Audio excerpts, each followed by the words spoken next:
Welcome back.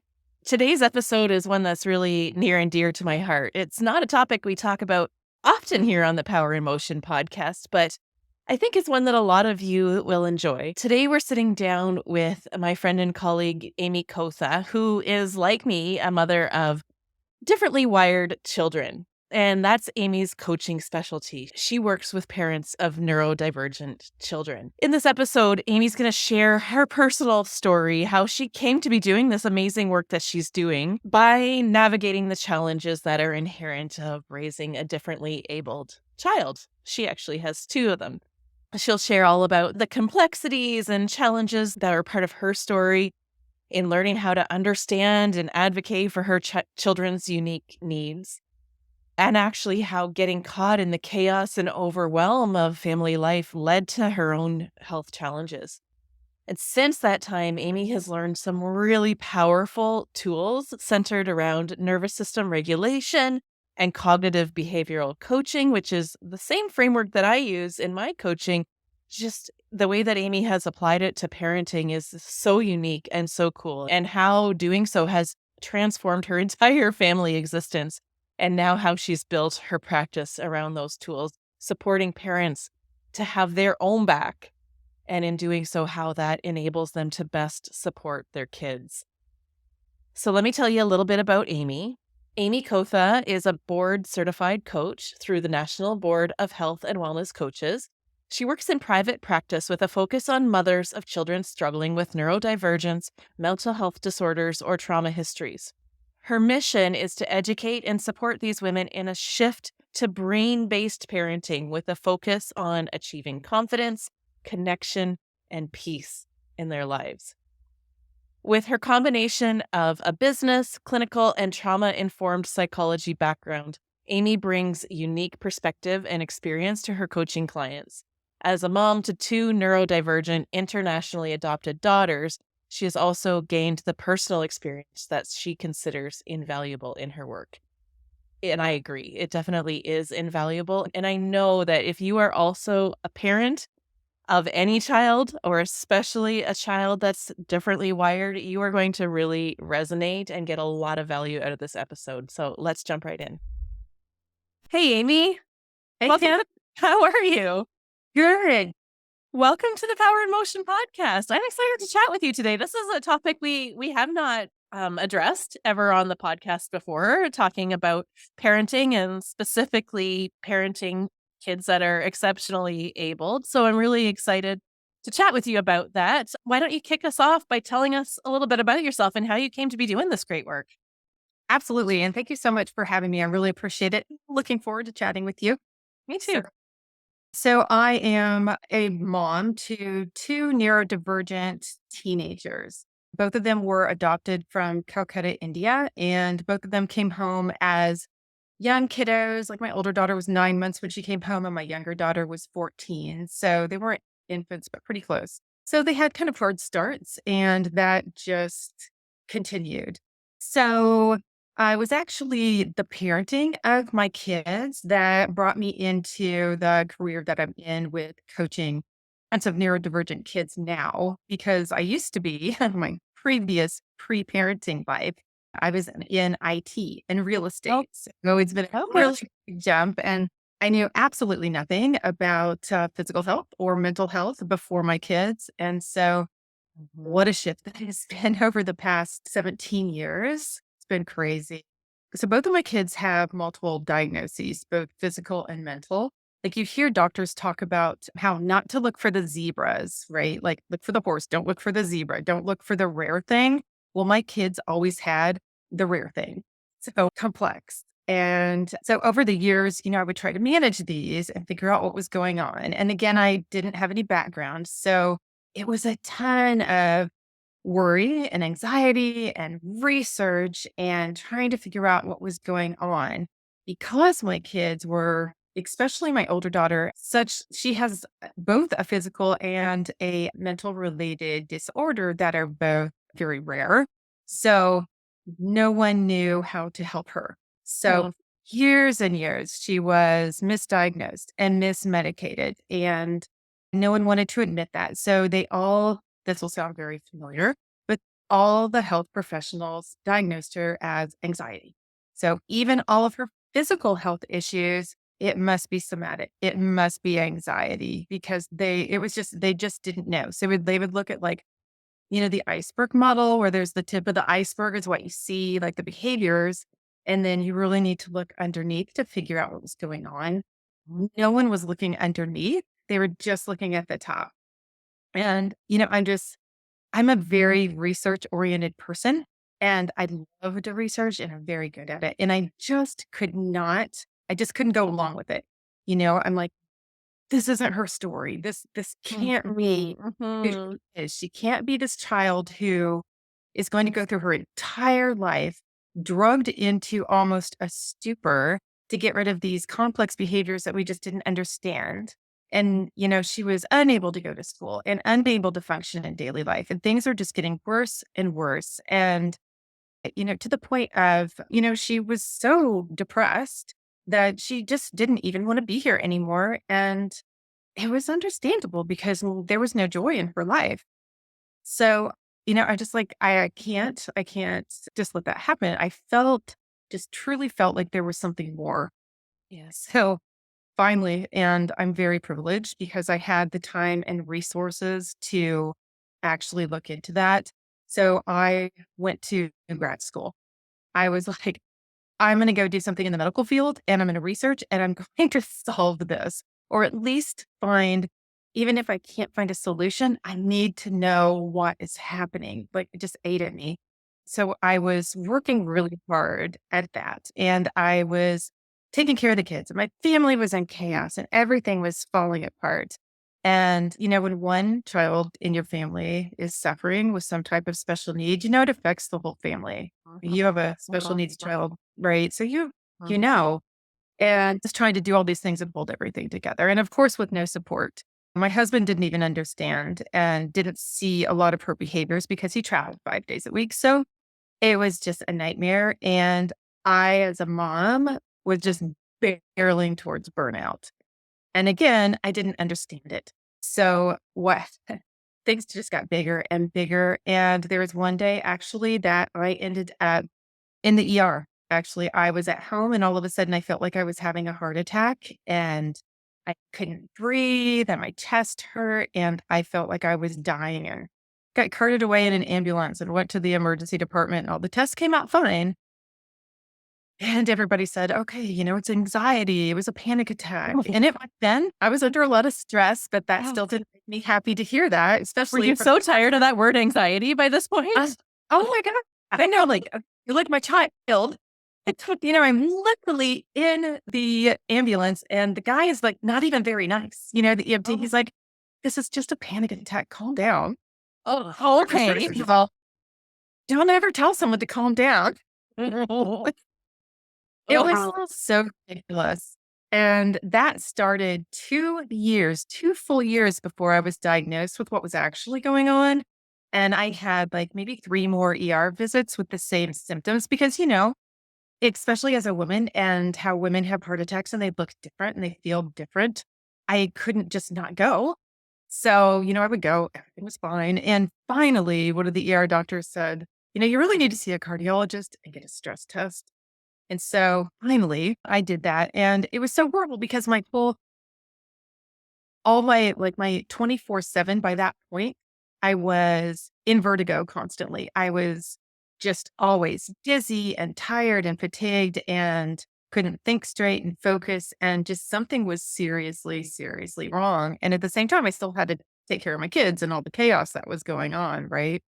But finally did the stress test and failed it completely and figured out that it wasn't actually a heart issue, but it was an autonomic nervous system disorder, dysautonomia, which it's kind of a form of POTS. If you've heard of POTS, like I know with long COVID, a lot of people are getting POTS. So it's more understood nowadays than it was then. How many years ago that was? But so at least I was finally diagnosed by a cardiologist and I finally had a Mhm. plan of how to deal with it. And so that was great, but it took 2 years. Yeah. And interestingly, that really pushed me to continue my research on what was going on and try to figure out, like, I kind of had to step back from grad school and then went back in and I kept studying things having to do with nutrition and the brain. And I kept wanting to do my research papers on things that affected mental health and things my kids had gone through, and finally decided that I didn't want to come out of grad school and be a nutritionist and work with weight loss because that's all they pushed. And I'm not a believer in that. So that's somehow I found coaching during that time. I thought this psychology piece is what I need. And my background didn't allow me to move into a school program in psychology because I didn't have all the classes, but coaching did. So I moved into coaching, and there, we got the psychology of change and behavior change. And all of a sudden it was like I had all these pieces to the puzzle. They weren't connected, but I had all these pieces and I felt like I was on the right track. And interestingly, that's when I found Stephanie, our coach, Stephanie Dozier. And she was able to help me put all those pieces together and to become a coach, coaching people with what I've learned through coaching and behavior change and the clinical piece that I learned, and to help other parents with what I've been through. Because once I started putting those things together for my family and my child and myself, I was able to get out of burnout. I was able to lower my stress level very low. I was able to help my child and communicate better with her, in which allowed her chaos level to go down, and she's improved greatly. And my entire family life has become much more peaceful. We are not living in chaos. It's nothing like it was before. Wow. Yeah. And it was so life changing that I am extremely passionate now to work with other families, because there are so many that just don't know, No. that were like I was, and suffering and sick and having physical symptoms and illnesses. And just because they're in burnout and so stressed trying to help their kids and their families, and not getting the help that they need. Yeah. Yeah. So the tool of coaching and the things that you learned in becoming a coach, am I hearing you right that it helped you realize that being able to regulate your own emotions and calm yourself and reframe your thoughts was that missing piece that you Absolutely. needed to, like, settle all this chaos down? Not that it solved all the problems, that didn't solve Right. the Yeah. problems by any means, but helped bring the levels of angst down so you could feel. Exactly. Because I think as moms, and I mean, I'm sure that you've experienced this too. I think the Mm. worst possible thing for a mom and the most stressful is not knowing how to help your child, Oh, and yeah. thinking that you need to fix them, because we're conditioned all our lives that that's our job, to fix our kids. Yeah, yeah, or conditioned to it, and I do believe it's partly instinctual, like, that mama bear instinct is, like, I could feel it rising up in me even as you were telling your story. I was like, "Don't you tell her to calm down." I know, exactly, it is, and so it's like, yeah, you can't get past that, and I tell my clients all the time, I'm like, "I totally understand what you're feeling is 100% valid, because this is evolution, this is survival. We are here to take care of our young and help them become adults, and when they're struggling and it's not working, for us to do that, like, what do we do with it? No one's ever taught us what to do with that, or Mhm. that there might be other ways, and that you can, step back and take a pause. And instead of hustling and working harder and doing more, which is what everyone told us to do, everyone told me to do it. In fact, oh, you'll love this. My daughter was in an inpatient program once because she was in such a hard place. And they called like a big round table meeting, and there were literally 10 doctors there, and I think some neuropsychologists, and myself and my husband. And they they sat there and told me, we talked to her, we've analyzed all this information, and we really feel like it has to do with the mother. What? Like, excuse me? And they said, we don't feel like she's getting enough time with you. And I was like, this girl is literally That's Velcro to my side that's your 24/7. professional That was opinion. that was their professional opinion, that there was an attachment disorder caused by me because I was not spending enough time with my child. And oh my gosh, I just didn't even know what to say. Like, I just pulled her out of it. I'm like, you're so wrong. Yeah. You know what I'm hearing, Amy, as you're recounting this story is there's a lot of themes. Like I'm hearing a lot of confusion and feelings of isolation and overwhelm and jealousy amongst your other daughter and the burnout. But what's really coming through is like a fierce, fierce love and knowing that you know your child best and trusting your Exactly. intuition. Although that's hard to do when you don't have the answer, but knowing there's something else here, like, Yeah, well, exactly. yeah. Exactly. We're so, or at least I felt that I was so conditioned to believe also to put all of your faith in doctors Mhm. and, believe that if they told me something, that was it. Like Mm. I didn't have as much education. I should just be quiet. That's how they treated it. Like, don't be that mom, right? Don't be that mom. Don't keep Don't be pestering. difficult. Yeah, and it would literally make me feel ashamed Mhm. or like almost humiliated to go back again, which I did. And thank God, like I never gave up. But I can see how many parents would because it was painful to keep looking for someone else and to keep going back and saying, this doesn't feel quite right to me and being cast off.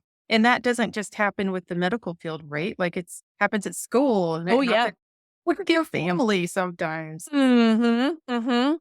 And I'm sure along the way, there were lots of times where you doubted yourself. I mean, I'm a mom too, obviously, there's been lots of times where I have doubted myself, and, like, I hear this from moms all the time. I think the most common theme that I see is moms not trusting themselves or doubting their abilities, like wanting more than anything to be a good mom and do right by their kids, but then never feeling like what they're doing is enough or that they're doing a good job.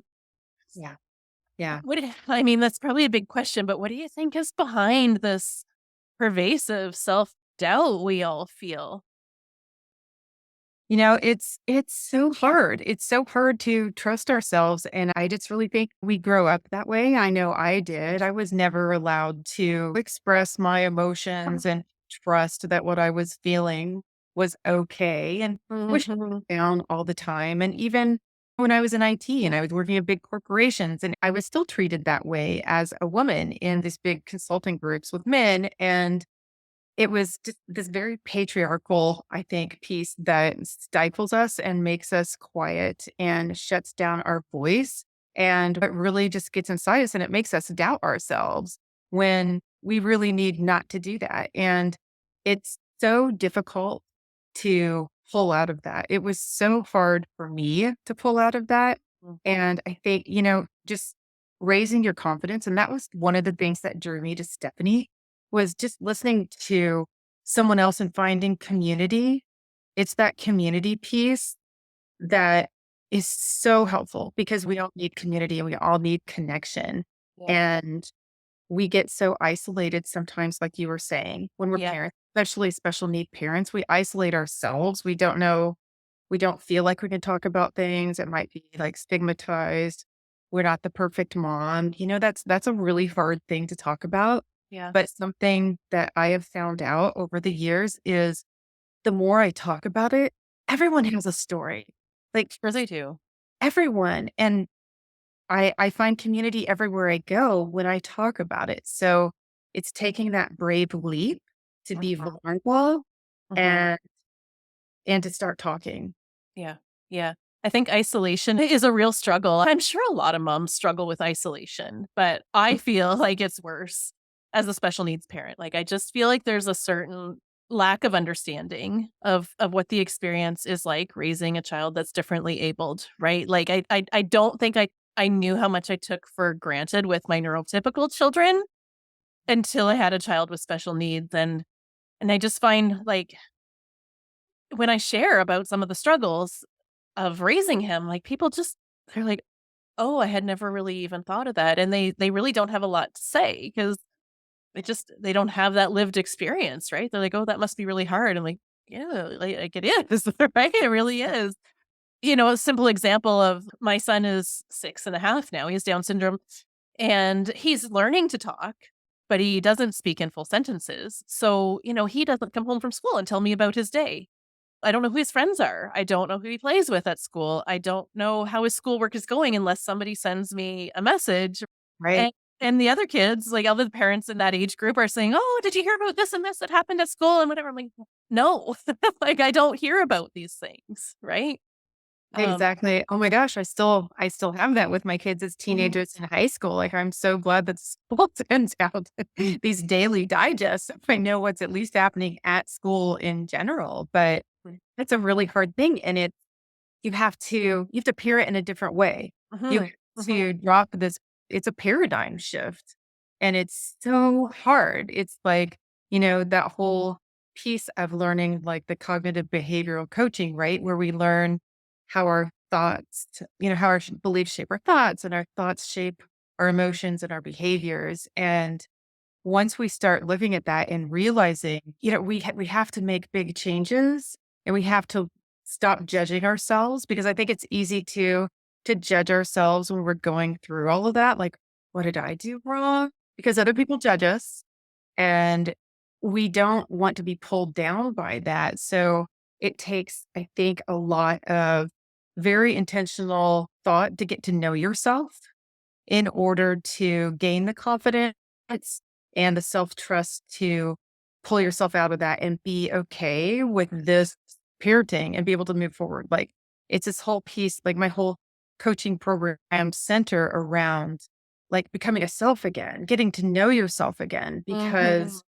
we lose it. Like I don't know how much we had it before, but then we lose it when we have these kids, especially kids who are, differently wired or have different needs. And you're so expected to spend so much time trying to help them, and then you lose yourself, Yeah, and then you're isolated, and all of these things are happening at the same time, and yeah. people don't understand, and then we just feel so alone and stressed, and Stuck and hopeless, and, like, it's like a spiral, right? And, it like, one is. It thing just leads to another, and you find yourself in a pit where you can't, right? So and that mom judgment is real, like, I think all moms experience that. We are so quick to judge each other, which I think is really problematic. We gotta do a better job of building each other up and like trusting other moms that they know what they're doing. But in this journey of self discovery that you went through, what have you found most helpful to build up your resilience against the isolation, against the judgment, and to build your confidence that you can trust yourself as a mom? yeah, I think there were a few pieces to that. So awareness was really important to me. So once I started to become aware and learn about, and I know I'm science minded, but you don't have to be a neuroscience scientist to get this, but I think knowledge is power. Mhm. So getting the knowledge and understanding how our nervous systems work and what is causing us to feel the way we feel a lot of the time. And as well, it works for our kids too. And a lot of times, when I teach people this, they're thinking about their kids, but it's for themselves as well. So you're becoming aware of what's going on and why you're feeling this way. And like, why do I feel this black cloud? What is going on? What am I thinking?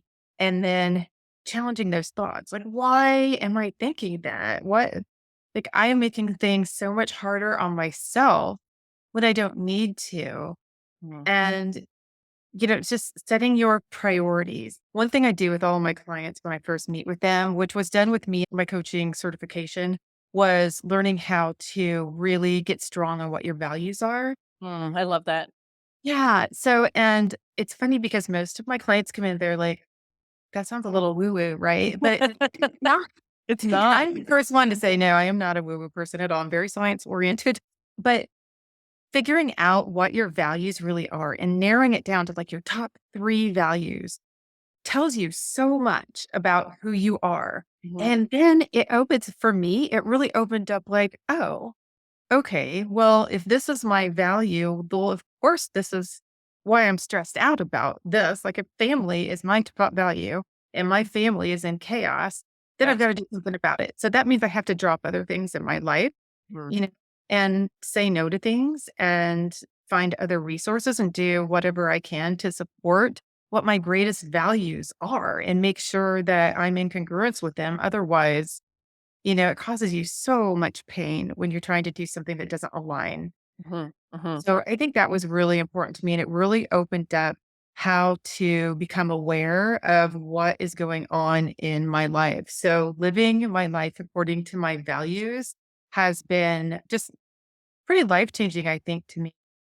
Yeah, I could see how that would get you out of that overwhelm because I have Yes. found myself, like, getting clear on what I value then helps me evaluate, am I living according to my values, or am I investing my time and energy and resources into stuff that doesn't matter? And if so, then that can go, right? Yeah. And it brings me back into, like, okay, I'm gonna focus on these top 3 things, and everything else can just take a back seat. Exactly. Like, money is not my top value. So I am not going to focus all my time on hustling to get money while everything is falling apart and then being so stressed that I'm not making six figures right now because you know what I mean? It helps you to really understand yourself better. Mhm, And that is such like the beginning, just like the step through the door of figuring out other things about yourself too. And then gaining confidence because then you can learn about like, okay, so if I'm living congruently to my values and I'm feeling like this, what's causing it? And you can make much better decisions. yeah. Yeah, and just knock that stress level down about 20 notches, right? Yeah. Yeah, and then you have Exactly. that capacity to make good decisions, right? Because when you're in fight or flight and Yeah. overwhelmed, you can't make a good decision. Yeah. Yeah. Yeah. Oh gosh, 100%. Another thing I do with my clients after we do the values is like show them all the dimensions of their life and figure out, where their satisfaction is in each dimension and then talk about like why that is. And then they're piecing together the values with what's really going on right now in their lives. And then they can see what they're doing and what the results are. And it really helps to kind of start to get things straight and get on a path to making a few changes really, really slowly, right? Like Mhm, 1% mhm. is fine. But yeah, it's really important to get clear because otherwise you're like stuck in that amygdala, in the back of your brain where you're just in fight or flight or freeze all the time and you can't think creatively and you can't problem solve. And yeah, that's a really hard place to be. Mhm.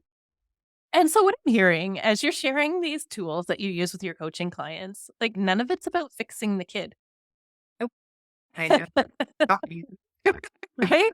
So you work with people who are overwhelmed and stressed out like you were, like, no idea what's going on with their kid, no idea how to support them, and you don't help them necessarily with that.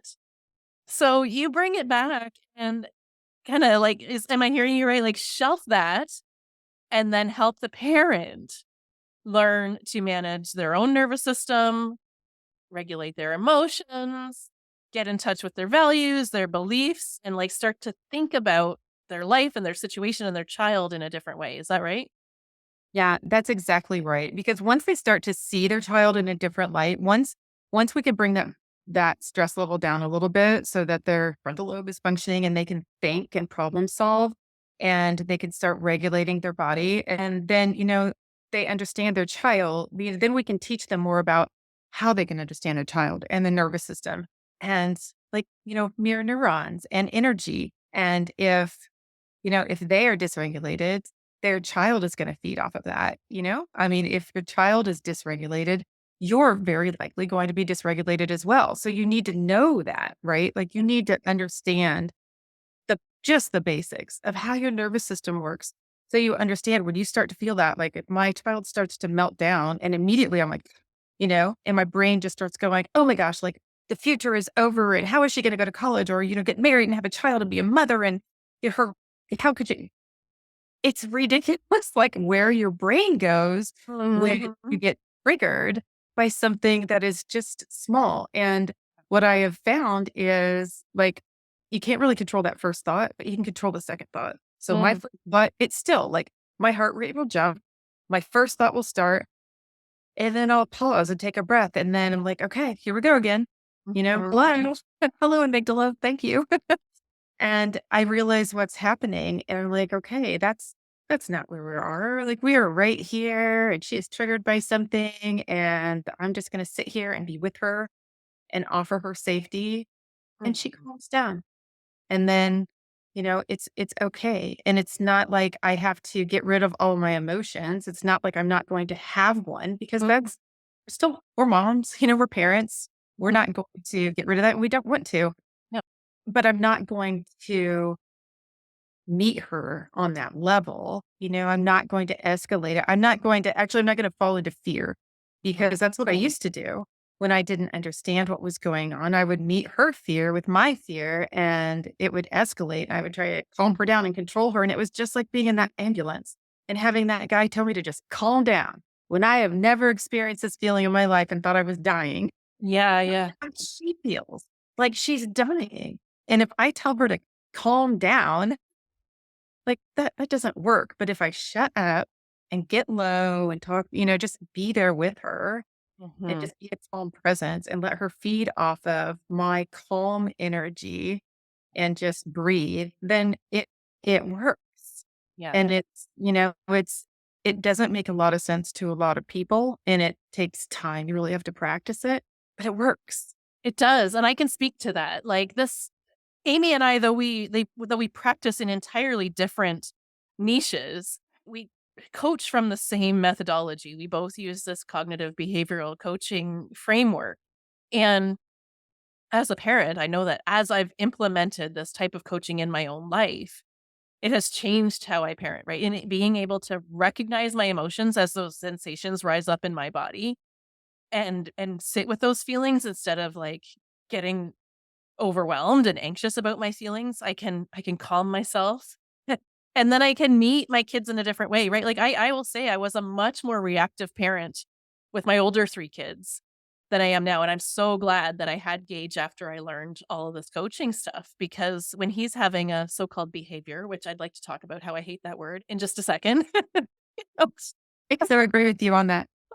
then I can, like, I don't have to get reactive to that, right? I can witness the behavior, stay calm in myself, regulate my own nervous system, and, like I say, get low and be a detective, right? Like, I know that every behavior is coming from an emotion and a thought in him. There's something that he's thinking or perceiving. Maybe he's not even aware of his thoughts, not that he could tell me anyways, but there's something that's Right. leading to that behavior, and then I can support that rather than just be like, why are you freaking, and then I'm freaking out too, right? And yelling and all the stuff that I used to do. So it does work and it takes practice, but it starts with that. Yes. It does. It takes time. And I have, most parents who come to me, and it was myself in the past too. I think it's a human reaction. I think all of us go through this is you want a solution. You want Mhm. a bullet. Like people come to me, they're like, just tell me what to do. I'm like, I so wish that I could just put it in a little box and put a nice ribbon on it and hand it to you. You could open it up and solve everything. But it's a process. Yeah. It's not, you can't be solution and outcome focused because this is long game parenting. There is not a solution. It is a process. And the more you do the process, the more it becomes like muscle memory and the easier it becomes. And pretty soon, our brains they like patterns and repetition. And the more you do it, and at first everybody's going to screw it up, right? Like Mhm. never yelled at my child.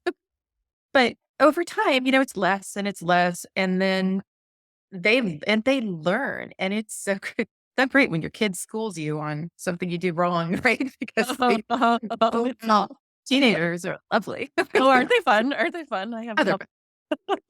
They yeah, love to point out when you're doing yeah, things wrong.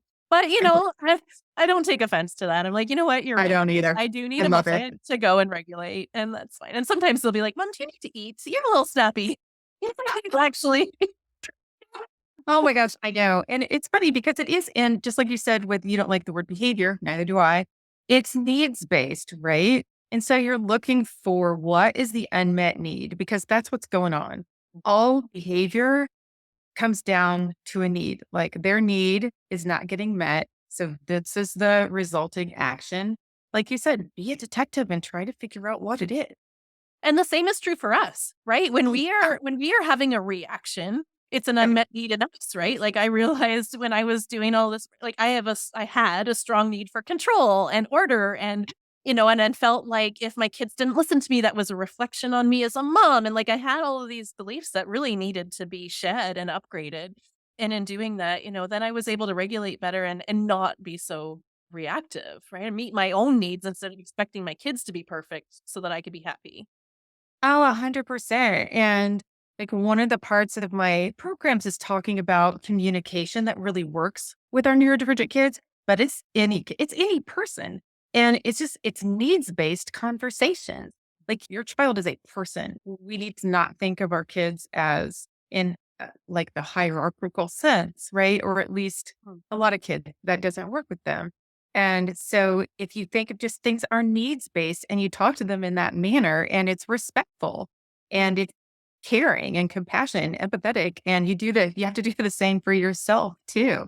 But if you can kind of get into that mood of thinking about the need, it makes so much difference. And even just talking to them, I know with my kids, I mean, they're teenagers, but if I come at them and I talk about what they need, what do you need? I think you might need this. Yeah. Then they're not gonna yell at me or escalate.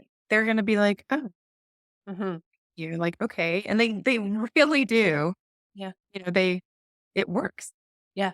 Yeah. Or just simply asking, and maybe they don't know, but asking the question, I think, even softens the whole issue. Like, Yeah. what do you need? How can I support you?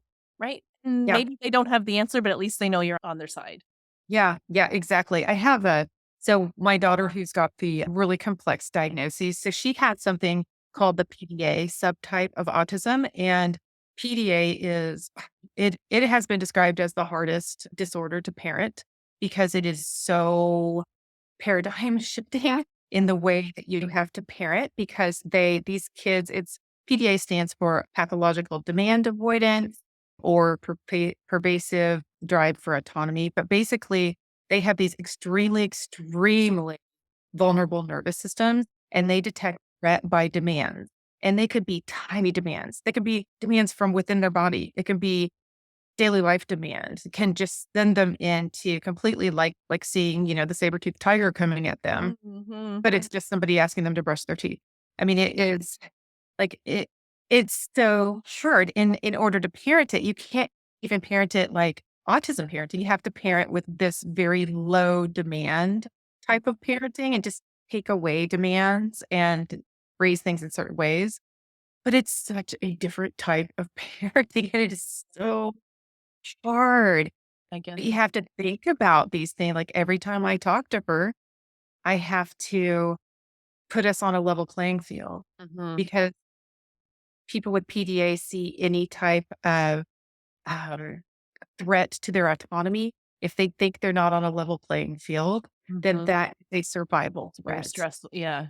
Yeah, Yeah. like it's just they either shut down or they go into like fight or whatever. And it's taught me a lot of pausing and a lot Mhm. of talking very nicely. But again, like it just works to talk to her about her needs, just like you said. I'm like, I spend probably 50 times a day, I just ask her, is there anything that you need? Yeah. Is there anything I can help you with? No, okay. Cool. I'm just gonna be over here. And it's kind of ironic you talk about, brushing their teeth.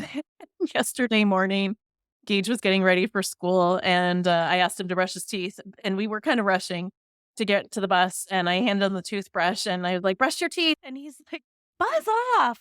For a kid who's 6 and doesn't talk much. Like, that was loud and clear. Wow. Yeah. Right. Like, "Do you Oh, need a little more time, honey?" oh, that's so funny. Oh, yes. Oh, no, that was cute. I love it. Aren't you kind of like, hey, good job?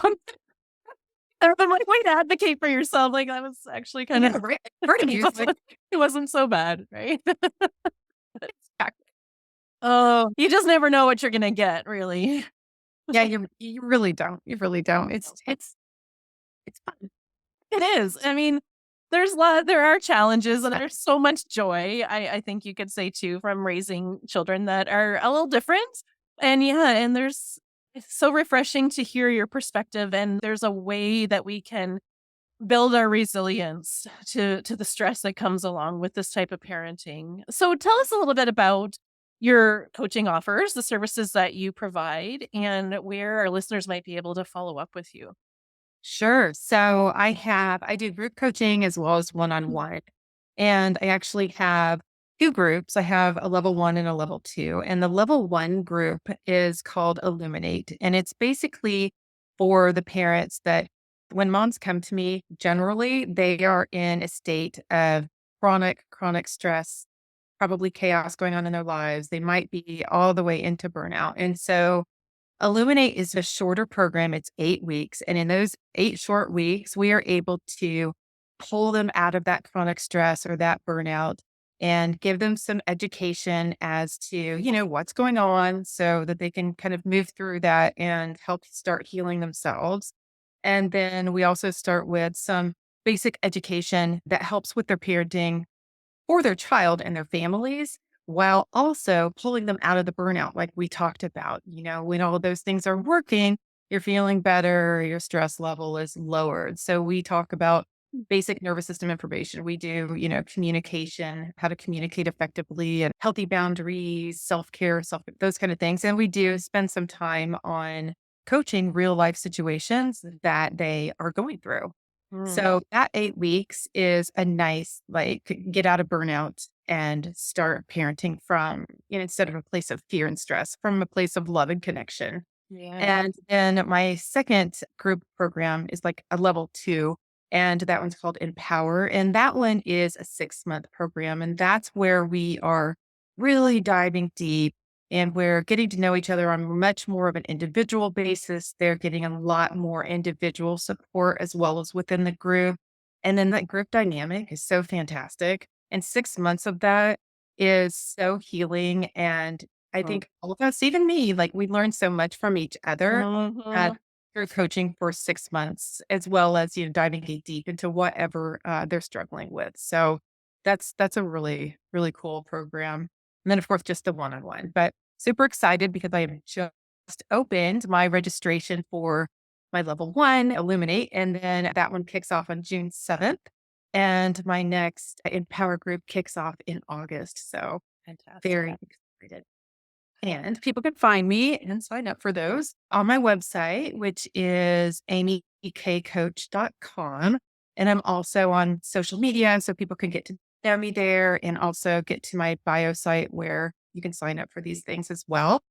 And that's at Amy K Coach on both Facebook and Instagram. And I think it's the same on LinkedIn as well, though I think it has a number after it, but I don't They'll know. find you. I don't use LinkedIn. I'll put all the links in the show notes so you can simply just click through and get to all of these places. Amy, is there anything else that you want to add before we sign off for the day? Any parting thoughts? Just the one thing that I always want parents, moms, especially to understand is just the concept of you are not alone. Mhm. You are not alone.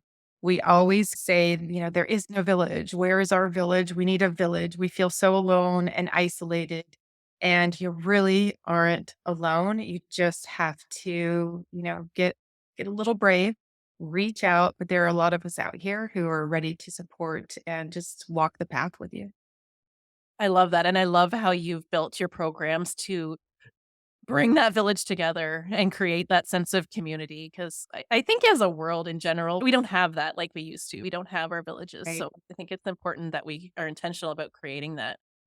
I Thank you agree. so much for this conversation. This was really valuable, and you've given us some very tangible tips about how we can support ourselves so that we can support our children better. Thank you so much. Thank you for having me. It was great talking to you. I appreciate it. Oh, it's been a pleasure.